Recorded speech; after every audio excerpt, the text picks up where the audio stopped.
Inggris benamkan Cina di menit-menit terakhir drama di Stadion Utama Gelora Bung Karno. Ketegangan sebelum kick-off.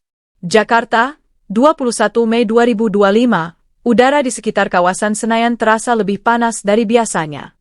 Bukan karena cuaca, tapi karena aura pertarungan besar yang menyelimuti Stadion Utama Gelora Bung Karno. Malam itu, lebih dari 80.000 pasang mata menatap satu titik. Laga hidup mati antara timnas Indonesia melawan rival klasiknya, Cina, dalam lanjutan kualifikasi Piala Asia 2027. Jalan-jalan sekitar stadion sudah ditutup sejak pukul 10 pagi. Ribuan supporter dengan kostum merah putih menyerbu area sekitar GBK. Spanduk bertuliskan, Garuda pantang mundur, berkibar di mana-mana. Penjual makanan dadakan, penjual kaos timnas, hingga kelompok supporter fanatik seperti Ultras Garuda dan Jakgar, Jakarta Garuda, bersatu dalam euforia.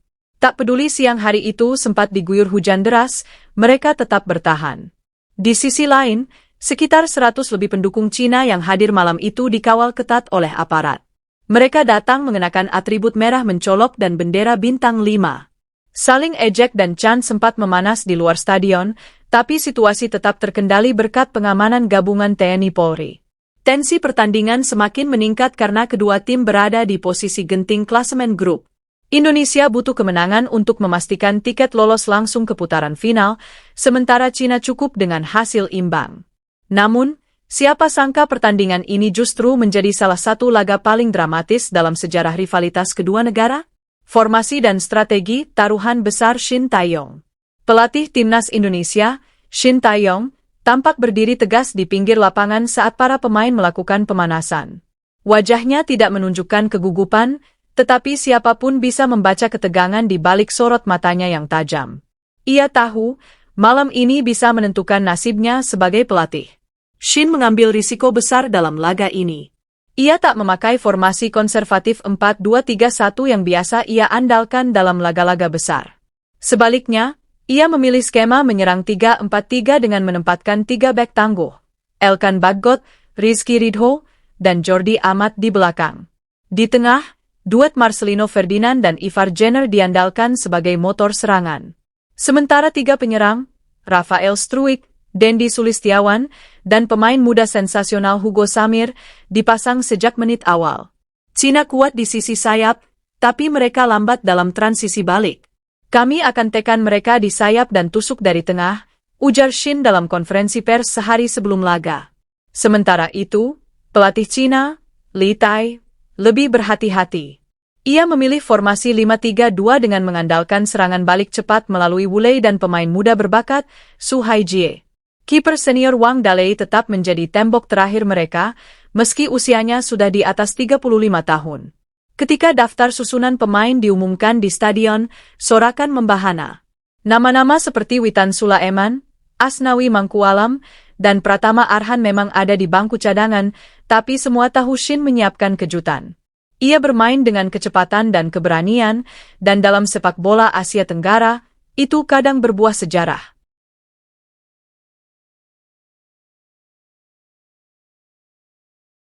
Peluit pertama dan serangan awal. Saat wasit asal Uzbekistan, Ravshan Irmatov, meniup peluit tanda dimulainya pertandingan, atmosfer Stadion Utama Gelora Bung Karno meledak. Drum, flare, dan chant, Indonesia. Indonesia, menggema dari segala penjuru tribun, mengguncang malam Jakarta. Timnas Indonesia langsung tancap gas. Sejak menit pertama, pressing tinggi diterapkan. Rafael Struijk menjadi motor utama di lini depan, menekan bek-bek Cina agar tak bisa membangun serangan dengan nyaman. Hugo Samir, yang malam itu mendapat kepercayaan sebagai starter, bermain tanpa beban. Ia berani menusuk dari sayap kanan, menantang langsung bek kiri Cina yang tampak kewalahan menghadapi kecepatannya. Pada menit keempat, peluang pertama datang. Marcelino Ferdinand mengirim umpan terobosan akurat ke Dendi Sulistiawan yang lolos dari jebakan offside. Sayang, tembakan kaki kirinya masih melebar tipis di sisi kanan gawang Wang Dalei. Indonesia mulai dengan semangat luar biasa, ujar komentator laga, suara bergetar di seluruh siaran televisi nasional. Cina tak tinggal diam. Menit ke-8, giliran mereka menciptakan ancaman. Dari serangan balik cepat, Wu Lei lolos dari kawalan Rizky Ridho dan melepas tembakan keras dari luar kotak penalti. Untungnya, Hernando Ari, kiper muda yang tampil gemilang sepanjang turnamen, berhasil menepis bola dengan penyelamatan satu tangan yang spektakuler. Tensi permainan tinggi sejak awal. Pelanggaran keras terjadi di menit ke-12 saat Ivar Jenner berduel keras dengan kapten Cina, Zhang Linpeng. Wasit memberi peringatan keras, namun tidak mengeluarkan kartu. Shin Taeyong terus berteriak dari pinggir lapangan, memberi instruksi sambil sesekali menendang botol air. Jangan panik. Jaga ritme. Fokus, teriaknya dalam bahasa Korea, diterjemahkan cepat oleh asistennya kepada para pemain. Menit-menit awal ini menjadi pertarungan mental. Kedua tim saling mengukur kekuatan. Namun satu hal mulai terlihat jelas, Indonesia tak lagi inferior. Mereka percaya diri, agresif, dan bermain dengan semangat juang tinggi. Gol pembuka yang mengejutkan. Menit ke-17 menjadi titik awal kegembiraan di Gelora Bung Karno. Saat Indonesia terus menggempur pertahanan Cina, akhirnya celah itu muncul dan dimanfaatkan dengan sangat cerdas. Berawal dari umpan lambung akurat dari Elkan Bagot di lini belakang, bola mengarah ke sisi kanan lapangan di mana Hugo Samir siap berlari. Dengan satu kontrol dada dan akselerasi kilat, ia berhasil melewati bek kiri Cina, Li Lei, yang terpeleset karena licinnya rumput akibat hujan sore. Suasana stadion menegang. Hugo terus menggiring bola masuk ke kotak penalti. Tiga bek Cina mulai menutup ruang, namun sebelum mereka sempat merebut bola, Hugo melepas umpan cutback ke tengah. Dendi Sulistiawan, yang berlari masuk dari lini kedua, menyambutnya dengan sepakan first time keras ke arah pojok kanan bawah gawang. Gol! Stadion meledak. Tribun berguncang. Ribuan supporter berpelukan, menangis, dan melompat kegirangan. Skor 1-0 untuk Indonesia. Shin Taeyong meninju udara. Para pemain di bench melompat dan berlari ke pinggir lapangan. Dendi menunjuk ke langit, lalu ke lambang Garuda di dadanya sebelum memeluk Hugo. Itu bukan gol biasa. Itu adalah pernyataan. Cina bukan lagi monster yang tak bisa dikalahkan, ujar komentator legendaris Bambang Pamungkas yang menjadi tamu analis malam itu. Ini generasi Garuda baru, tak gentar, tak tunduk. Namun selebrasi tak berlangsung lama. Pelatih Cina, Li Tai, langsung mengganti strategi. Ia memerintahkan para gelandangnya naik ke atas, meningkatkan tekanan ke lini tengah Indonesia. Mereka mulai menguasai bola lebih lama dan pelan-pelan mengunci Indonesia di area mereka sendiri. Menit ke-24, bahaya kembali datang. Su Haijie, pemain muda berbakat yang disebut-sebut sebagai Messi dari Shanghai, berhasil melewati Ivar Jenner dan melepaskan tembakan keras dari luar kotak penalti. Bola mengarah ke sudut atas, tapi Hernando kembali jadi penyelamat. Dengan lompatan atletis, ia menepis bola keluar lapangan. GBK kembali bergemuruh, kali ini memuji aksi heroik sang penjaga gawang. Sisa babak pertama diwarnai tekanan demi tekanan dari Cina. Tapi hingga peluit istirahat berbunyi, skor tetap 1-0 untuk Indonesia. Dan seluruh negeri bersiap menyaksikan babak kedua yang diyakini akan jadi salah satu laga paling mendebarkan dalam sejarah sepak bola nasional.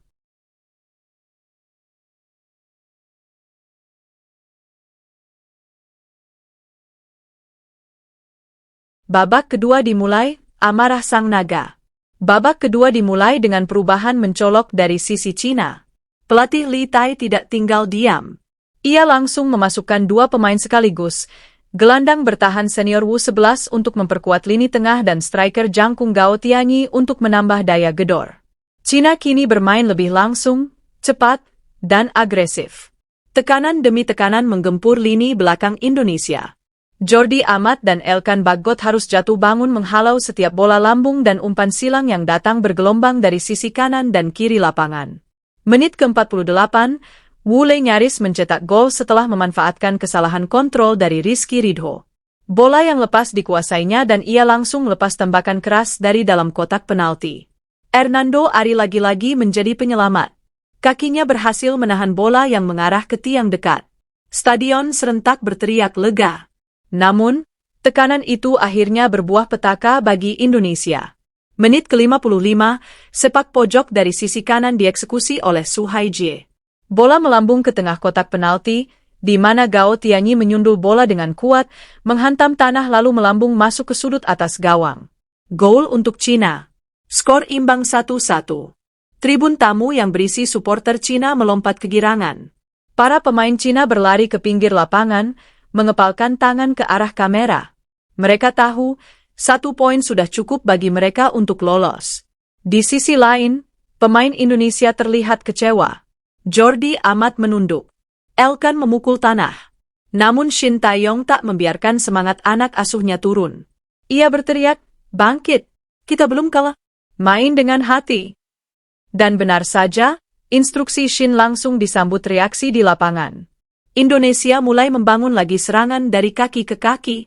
Marcelino Ferdinand berusaha mengatur tempo, sementara Hugo Samir dan Rafael Struijk terus berlari menusuk ke sisi pertahanan lawan. Menit ke-63, Marcelino mencoba peruntungannya dengan tembakan keras dari jarak 25 meter. Bola meluncur deras, namun masih bisa ditepis oleh Wang Dalei dengan susah payah. Tekanan demi tekanan kembali bergulir dari Garuda. Shin lalu menarik Dendi Sulistiawan dan memasukkan Witan Sulaiman, sebuah sinyal bahwa Indonesia ingin menang, bukan hanya bertahan. Dan pertarungan sesungguhnya baru akan dimulai. Duel fisik dan drama wasit. Memasuki menit ke-70, tensi pertandingan meningkat drastis. Kedua tim sadar bahwa gol berikutnya bisa menjadi penentu nasib. Wasit Rafshan Irmatov pun mulai kesulitan mengontrol emosi para pemain yang saling bentrok, baik secara fisik maupun mental. Menit ke-71, insiden panas terjadi. Hugo Samir berlari menyusuri sisi kanan, mencoba mengecoh Lille yang menjaga ketat. Namun saat Hugo berhasil melewati, Lille menjatuhkannya dengan sliding keras dari belakang. Penonton bergemuruh, menuntut kartu merah. Wasit hanya mengeluarkan kartu kuning. Sorakan cemooh menggema dari tribun utara. Shin Taeyong melonjak dari bench sambil menunjuk-nunjuk ke arah wasit. Itu pelanggaran keras. Dia pemain terakhir, teriaknya kepada ofisial keempat. Namun pertandingan terus berlanjut. Menit ke-74, giliran pemain Indonesia yang tersulut emosi. Ivar Jenner terlibat adu mulut dengan Wu 11 setelah insiden dorong-dorongan di lini tengah. Wasit langsung melerai dan memberikan kartu kuning kepada keduanya. Suasana semakin panas. Teriakan, ejekan, dan tekanan dari penonton membuat setiap keputusan wasit menjadi bahan perdebatan. Sementara itu, di lapangan, duel fisik makin keras. Jordi Amat harus mendapat perawatan di menit ke-77 setelah tabrakan kepala dengan Gao Tianyi saat duel udara. Bek naturalisasi itu berdarah di pelipisnya namun bersikeras untuk tetap bermain. Ini lebih dari sekadar pertandingan, ujar komentator. Ini perang harga diri. Harga diri ini. Menit ke-80, Witan Sulaiman hampir mencetak gol indah. Dari sisi kiri, ia melakukan cut inside dan melepas tembakan curling ke arah pojok gawang. Seluruh stadion menahan napas, namun bola membentur mistar dan keluar. Shin Taeyong menepuk wajahnya sendiri, tak percaya. Cina mulai terlihat kelelahan. Mereka kini hanya menunggu Indonesia menyerang, bertahan dengan 5 pemain di garis belakang. Li Tai tampak gelisah, terus memberi isyarat pada gelandangnya untuk turun membantu pertahanan. Menit ke-84, Shin melakukan pergantian terakhir, Pratama Arhan masuk menggantikan Asnawi. Strateginya jelas, Arhan punya lemparan jauh yang bisa mengacaukan pertahanan lawan. Dan benar saja, menit ke-86, lemparan jauh Arhan menciptakan kekacauan di kotak penalti Cina. Bola liar jatuh ke kaki Rafael Struijk yang langsung menendang. Namun bola membentur kaki bek dan memantul keluar. Waktu terus berjalan. 4 menit waktu tambahan diumumkan. Indonesia butuh keajaiban. Dan di menit 92, keajaiban itu mulai menampakkan dirinya.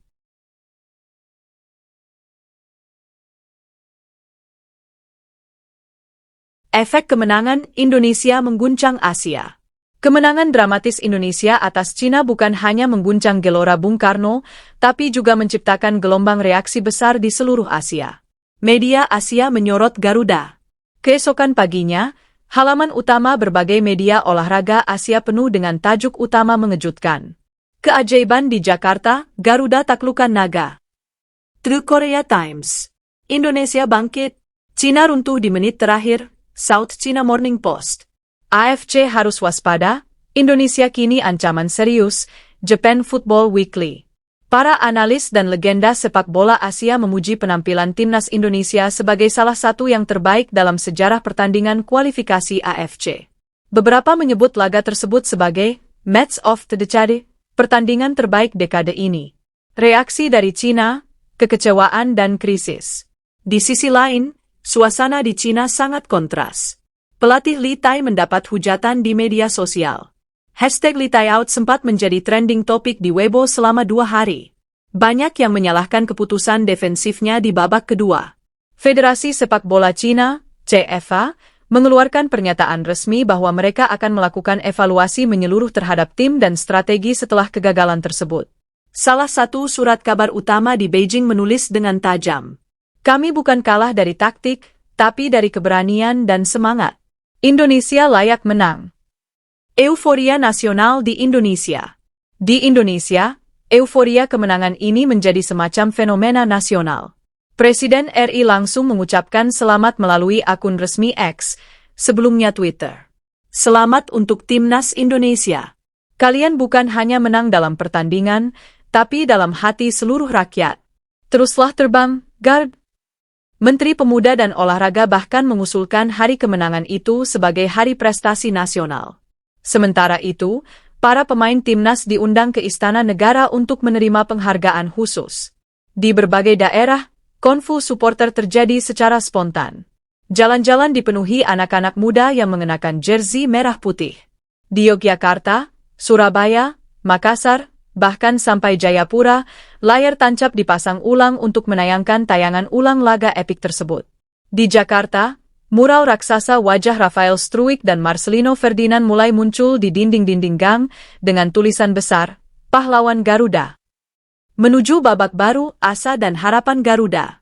Kemenangan Indonesia atas Cina bukan hanya hasil satu pertandingan. Ia adalah kulminasi dari kerja keras bertahun-tahun, proses panjang pembangunan tim, serta kebangkitan mental dan nasionalisme sepak bola yang sempat redup. Shin Tae-yong, sang arsitek kebangkitan. Di konferensi pers usai laga, Shin Tae-yong duduk dengan wajah lelah namun puas. Wartawan dari berbagai negara menanti setiap katanya. Dan ia membuka dengan pernyataan mengejutkan. "Saya akan tetap di Indonesia. Saya ingin menyelesaikan perjalanan ini sampai akhir. Kami belum selesai." Pernyataan itu langsung menjadi sorotan media. Setelah sebelumnya beredar isu ia akan mundur atau kembali ke Korea Selatan, tekadnya untuk bertahan menandai komitmen jangka panjang untuk membangun generasi emas Garuda. Shin juga menyebut nama-nama seperti Elkan Bagot, Marcelino Ferdinand, Rafael Struwik, dan Hernando Ari sebagai pilar masa depan Asia. Mimpi yang semakin dekat. Dengan kemenangan ini, Indonesia berhasil mengunci tiket ke putaran ketiga kualifikasi Piala Dunia Zona Asia. Artinya, hanya tinggal beberapa langkah lagi untuk mencapai impian terbesar bangsa ini, lolos ke Piala Dunia pertama dalam sejarah. Dalam undian grup yang akan segera dilakukan AFC, Indonesia kini resmi dianggap sebagai tim yang tak bisa diremehkan. Bahkan FIFA, dalam rilis resminya, memasukkan pertandingan Indonesia versus Cina sebagai pertandingan paling emosional bulan ini. Efek domino ke generasi muda. Di kampung-kampung, anak-anak mulai mengenal nama Rafael dan Marcelino lebih dari pemain luar negeri. Lapangan-lapangan kecil kembali penuh, anak-anak bermain sambil menirukan gaya lemparan Pratama Arhan atau aksi penyelamatan Hernando Ari. Akademi sepak bola menerima lonjakan pendaftar. Sponsor berbondong-bondong mendukung program usia dini. Liga lokal mulai dipenuhi penonton. Dan untuk pertama kalinya dalam beberapa dekade, harapan menjadi sesuatu yang nyata. Akhir yang baru. Kisah kemenangan ini akan terus diceritakan dalam lagu, mural, dokumenter, hingga dongeng pengantar tidur anak-anak. Karena malam itu di Gelora Bung Karno, Indonesia tidak hanya menang atas Cina. Indonesia menang atas rasa pesimis. Menang atas trauma masa lalu. Menang atas keraguan pada diri sendiri. Garuda telah terbang, dan seluruh bangsa ikut terangkat bersamanya. Kini, dunia menunggu. Apakah Garuda bisa menembus langit Piala Dunia? Dan kita semua tahu jawabannya. Selama kita percaya, tak ada yang mustahil.